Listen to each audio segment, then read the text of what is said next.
Bonjour à toutes et à tous, bienvenue sur ce nouvel épisode de Donner à voir. Aujourd'hui dans cet épisode, j'aimerais parler des femmes et plus particulièrement des femmes noires.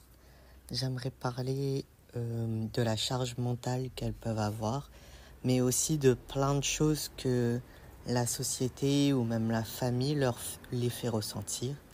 Donc merci beaucoup d'écouter cet épisode et j'espère qu'il vous plaira. Avant ma transition, j'étais considérée comme une femme noire et j'ai toujours vécu dans une famille ayant beaucoup de femmes noires où j'ai même pu côtoyer dans ma vie des femmes noires. Donc ce sujet est très important pour moi. Dans ma famille, on a toujours parlé des femmes et surtout que ma famille est composée plus de femmes que d'hommes. Donc on est dirigé par des femmes depuis très longtemps. Au sein de ma propre famille, ce sont les femmes qui prennent les décisions importantes. Ce sont elles qui font grandir les enfants. Et on a toujours catégorisé les femmes de ma famille comme des femmes fortes. Et beaucoup de femmes noires sont catégorisées comme des femmes très fortes. Donc, elles n'osent pas montrer leurs sentiments, elles n'osent pas dire quand ça ne va pas, et elles gardent tout pour elles. Étant une personne noire, je sais que beaucoup de personnes n'osent pas aller voir de psychologue pour en parler. Et du coup, ils gardent tout ce qu'ils ressentent pour eux et essayent de décharger du mieux possible ce qu'ils ressentent. Par exemple, quand ils sont en colère ou autre chose, soit ils vont tout garder pour eux, soit ils vont avoir une mauvaise gestion de la colère, des émotions. Donc ça va ressortir par des cris ou par le fait de ne pas parler du tout à beaucoup de personnes et de revenir plus tard quand tout va mieux. Elles ont appris à gérer toutes les choses elles-mêmes parce qu'elles se disent que personne ne viendra les aider et que si elles ne le font pas toutes seules, ça ne va jamais se faire. Donc elles ont beaucoup de mal à demander de l'aide aux autres. Et je pense qu'on nous a aussi appris que on devait tout faire seul et que, étant une personne forte, on n'a pas le droit de compter sur d'autres personnes. J'aimerais que les femmes savent qu'elles ont le droit de demander de l'aide, que c'est ok d'avoir besoin de soutien, de parler de ses émotions, de ne pas tout garder pour elles. Et surtout, c'est ok de vouloir partager la charge mentale à une autre personne. Par exemple, quand on est en couple, on a le droit de demander à son compagnon de nous aider pour faire des papiers, pour nous aider à s'occuper des enfants ou plein d'autres choses comme ça. Ce n'est pas à vous de tout porter toute seule. Vous avez le droit aussi de pouvoir exprimer vos émotions. Vous n'avez pas à tout garder pour vous, que ce soit d'exprimer vos émotions à votre famille, à votre conjoint, à vos enfants, ou même si vous n'avez pas envie de déranger les gens, de l'exprimer à un psychologue, ou juste de faire par exemple des vidéos où vous parlez de tout ce qui ne va pas, pour un peu dévider votre sac et ne pas tout garder. Car à force, ça pèse lourd sur votre santé mentale et ce n'est pas bien. J'aimerais aussi parler du fait que quand on est une femme noire, on doit toujours être la personne entre guillemets gentille parce que quand ces femmes s'expriment, on leur dit toujours qu'elles crient ou qu'elles en font trop ou qu'elles parlent juste pour se victimiser, alors que pas du tout. Je pense que beaucoup de femmes noires n'osent pas s'exprimer sur plein de sujets différents. Par exemple, en ce moment, il y a une polémique sur le fait que les femmes veulent avoir du maquillage à leur teinte et plein d'autres personnes s'expriment à leur place sur des sujets qui sont importants pour elles. Et quand elles essayent de s'exprimer sur ce sujet, on leur dit qu'elles se victimisent, qu'elles crient, qu'elles sont là à en faire trop, alors que pas du tout. Si on parle d'un sujet qui les concerne, ce sont les principales intéressées qui devraient s'exprimer et non les autres personnes qui devraient s'exprimer à leur place.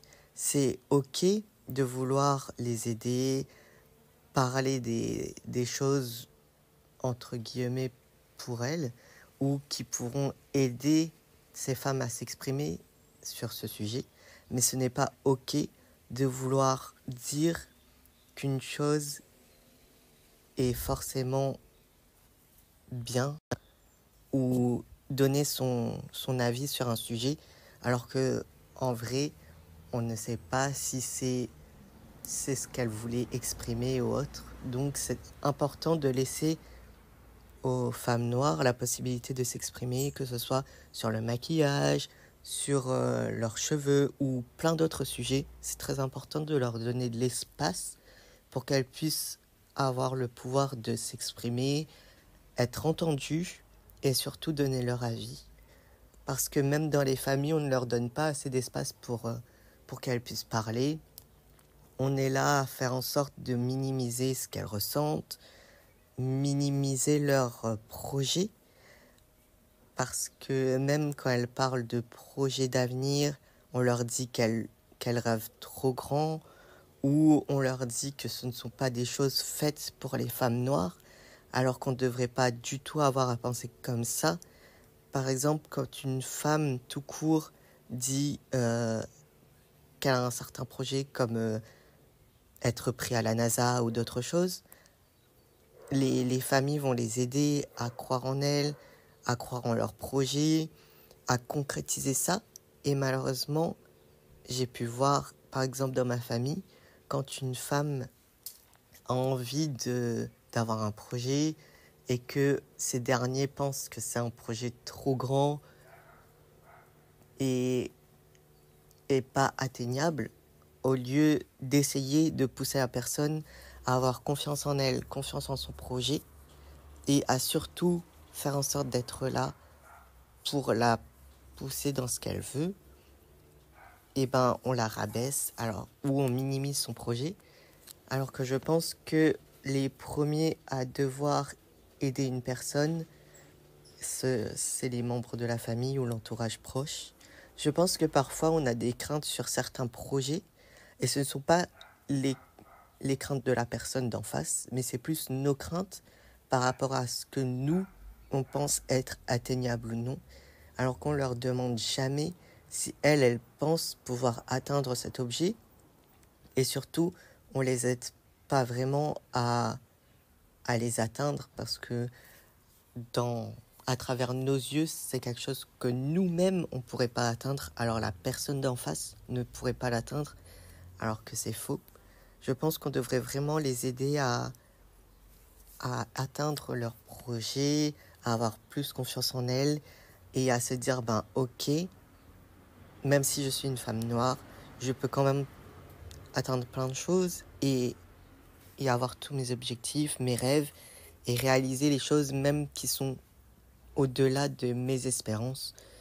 Il faut vraiment les pousser et faire en sorte qu'elles soient contentes et fières d'elles-mêmes parce que la plupart du temps, on est là à les rabaisser ou même dans la société.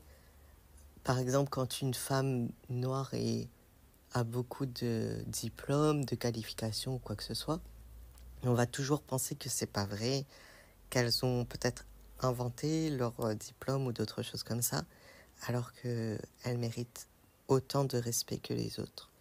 Donc, suivez vraiment vos rêves, essayez d'atteindre vos projets Et surtout, si des gens essayent de vous rabaisser ou minimiser ce que vous voulez faire, surtout, comprenez que ce sont leurs limites qui sont en train de vous exprimer et non pas les limites que vous avez. Je voulais aussi parler du fait que depuis enfant, on leur dit qu'il faut être bon dans tous les domaines et surtout qu'il faut être meilleur dans plein de choses parce qu'elles vont avoir plus d'obstacles et que, par exemple, si à l'école elles ont de bons résultats et qu'une autre personne en face d'elles auront des résultats un peu moins bons, c'est la personne d'en face qui sera priorisée. Et du coup, elles seront obligées de faire toujours le meilleur dans tous les domaines. Elles sont obligées d'être excellentes. Et je pense que c'est une charge mentale supérieure qu'elles doivent avoir parce qu'elles se disent que dans tous les cas, elles seront prises en dernière ou même pas prises du tout. C'est une énorme charge mentale. C'est déjà une charge mentale qui est imposée par la famille parce que je sais que moi, étant une personne FTM, quand j'étais plus jeune, j'étais considérée comme une femme du coup.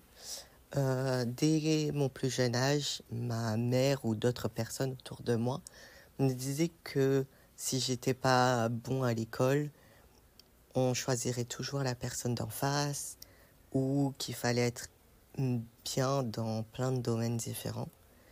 Et je trouve que ça met une charge en plus sur les épaules de l'enfant parce qu'il va faire en sorte, ou même de la femme plus âgée, parce que cette personne va faire en sorte d'être toujours la meilleure, de faire passer toujours les intérêts ou même la vie des autres en priorité.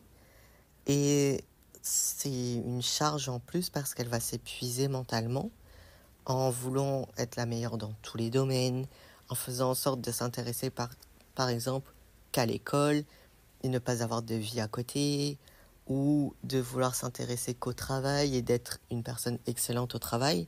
Ce n'est pas une mauvaise chose, mais dans la mesure où elle va mettre en place, par exemple, des mécanismes pour être la meilleure, comme devoir écouter les critiques des autres par rapport à son physique ou d'autres choses, ou de faire en sorte de devoir penser d'une autre manière pour être la meilleure dans plein de choses, ou même d'être bien vue. Je trouve que c'est vraiment dur parce qu'on doit abandonner sa vraie personnalité. Elles doivent faire en sorte de toujours plaire aux autres alors qu'elles oublient un peu de se plaire à soi-même parce qu'elles font passer tout le monde avant elles-mêmes et c'est dur. Vous n'avez pas à devoir plaire à tout le monde, de devoir être la meilleure dans tous les domaines. Je pense que vous deviez juste être vous et surtout écouter votre propre parole et ne pas essayer de mettre tout le poids sur vos épaules. C'est ok de vouloir être bien dans certains domaines et c'est ok de ne pas être bon partout. C'est bien de vouloir montrer le meilleur de soi-même, mais ce n'est pas ok de vouloir montrer le meilleur de soi-même si on n'est pas soi-même au final. On doit apprendre vraiment à faire le juste milieu. Et je sais que beaucoup d'entre vous n'osent pas être eux-mêmes parce qu'on ne leur a pas appris à être eux-mêmes.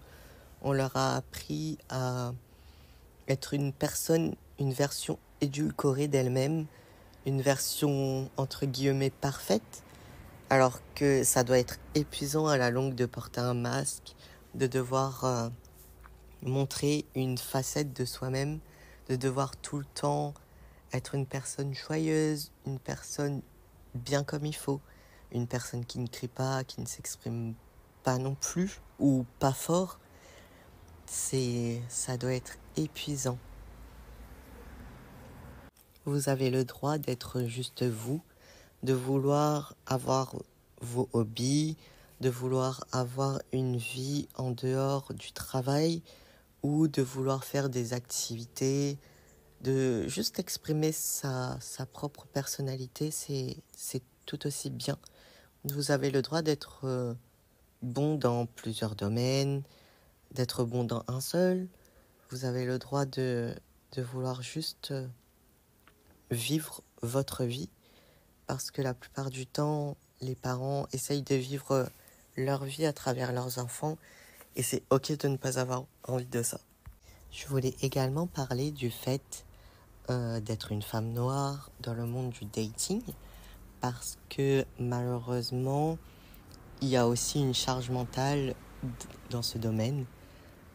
Par exemple, on réfléchit beaucoup au fait de plaire ou non à la personne en face de nous.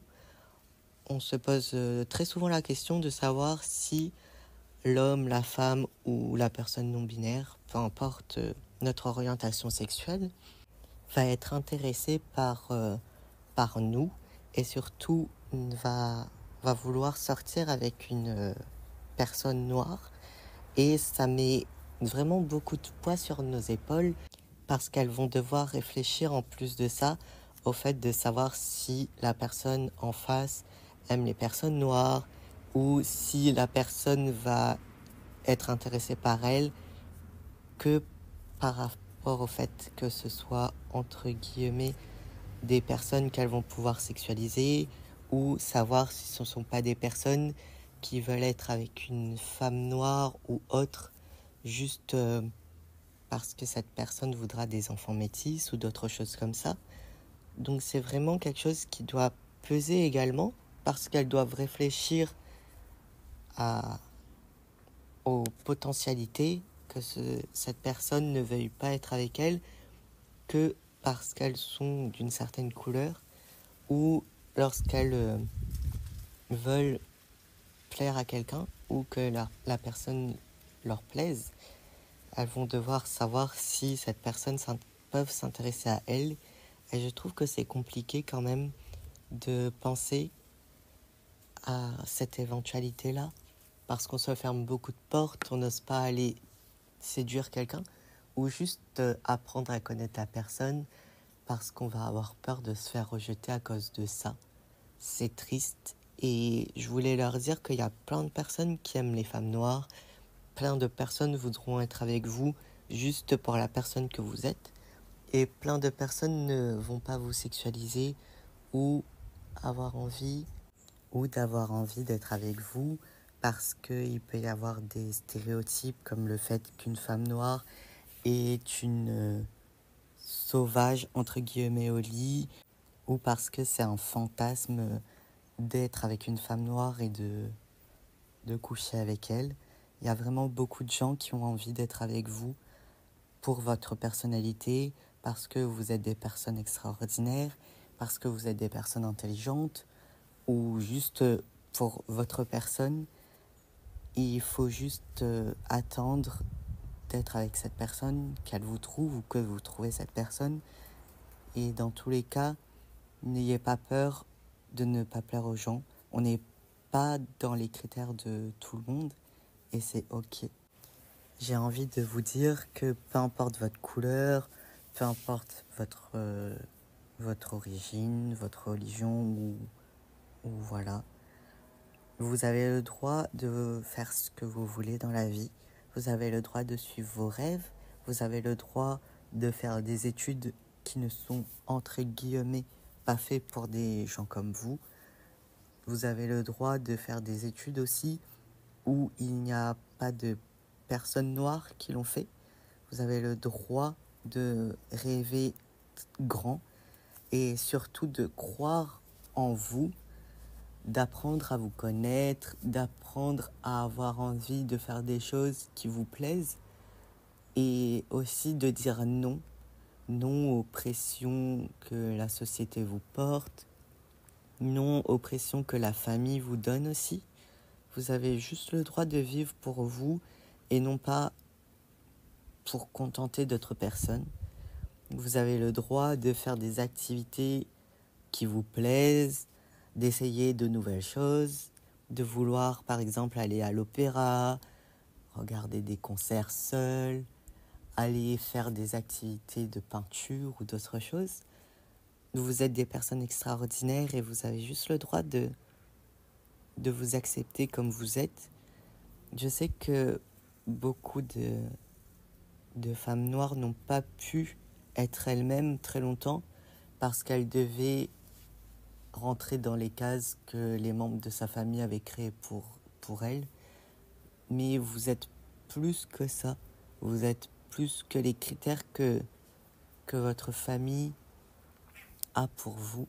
Vous êtes des personnes qui peuvent avoir énormément de choses et c'est juste qu'il faut apprendre à avoir confiance en soi.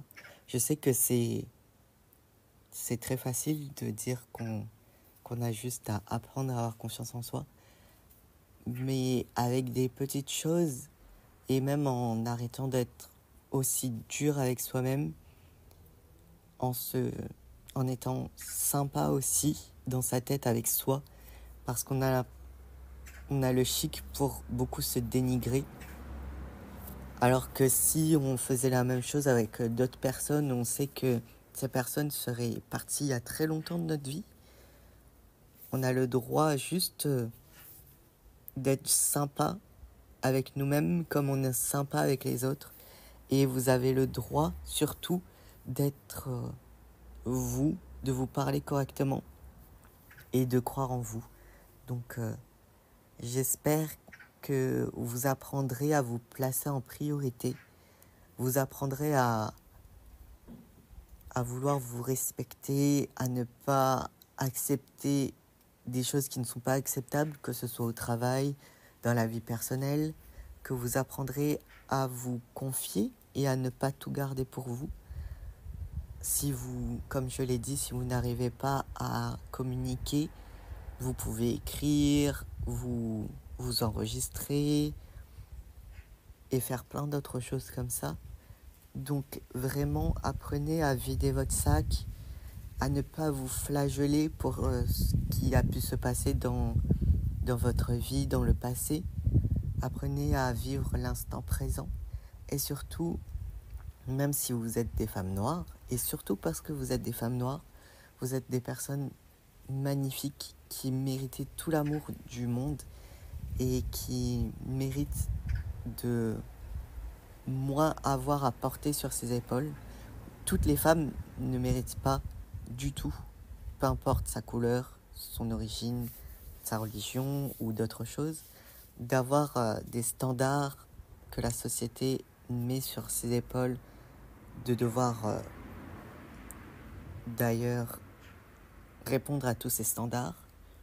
Vous devez juste être vous et ce n'est pas grave si on rentre pas dans des cases, si vous ne rentrez pas dans des cases, ce n'est pas grave si vous avez envie d'être juste vous.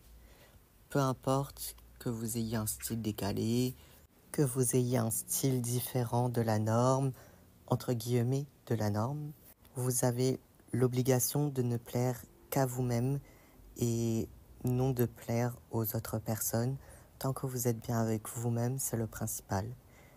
J'espère que vous essayerez de croire plus en vous, de contenter d'abord votre enfant intérieur, de le rendre heureux, de vous laisser la place d'être vous. Et c'est déjà un très très grand travail. Merci beaucoup d'avoir écouté cet épisode. J'espère que ça n'était pas trop redondant, que j'ai pu avoir un discours assez clair et ne pas avoir fait trop de gaffes en parlant de ce sujet. Vous êtes des personnes extraordinaires qui méritez d'être aimées, peu importe qui vous êtes.